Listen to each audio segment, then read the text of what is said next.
संजीव तोमर जी की जानिब से कमंद चांद सितारों पे डाल सकता हूं, कमंद चांद सितारों पे डाल सकता हूं, मैं समंदरों की तहों को कंगाल सकता हूं। कमंद चांद सितारों पे डाल सकता हूं, मैं समंदरों की तहों को कंगाल सकता हूं। और मेरे वजूद को इंचों में नापने वालों, मेरे वजूद को इंचों में नापने वालों, मैं बूंद बूंद से दरिया निकाल सकता हूं। हमारे राष्ट्रीय अध्यक्ष जी ने जो संकल्प लिया है गरीब की सेवा का, मजदूर की सेवा का, किसान की सेवा का, वो संकल्प तमाम भारतवासियों की जिम्मेदारी है। लेकिन हमारे राष्ट्रीय अध्यक्ष जी ने अपने तमाम तर चीजों को छोड़कर, घर बार छोड़कर, अपने तमाम चीजों को, अपने कारोबार को बाला-ए-ताक रखकर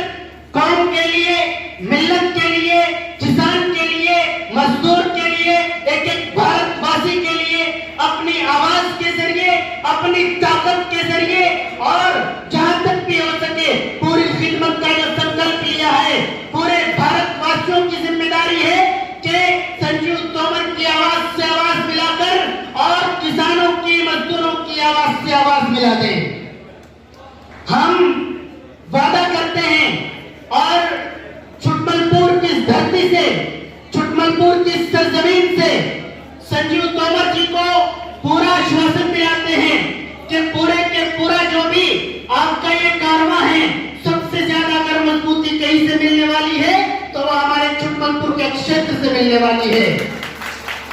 और 19 तारीख को आने वाली जो हमारे उत्तराखंड से भी मेहमान आए हैं, मैं सबके नाम नहीं जानता हूं, अपनी सरजमीन पर, अपनी धरती पर उनका इस्तकबाल करता हूं, वेलकम करता हूं, हार्दिक अभिनंदन करता हूं और यह आश्वासन दिलाता हूं कि अगर सबसे ज्यादा लोग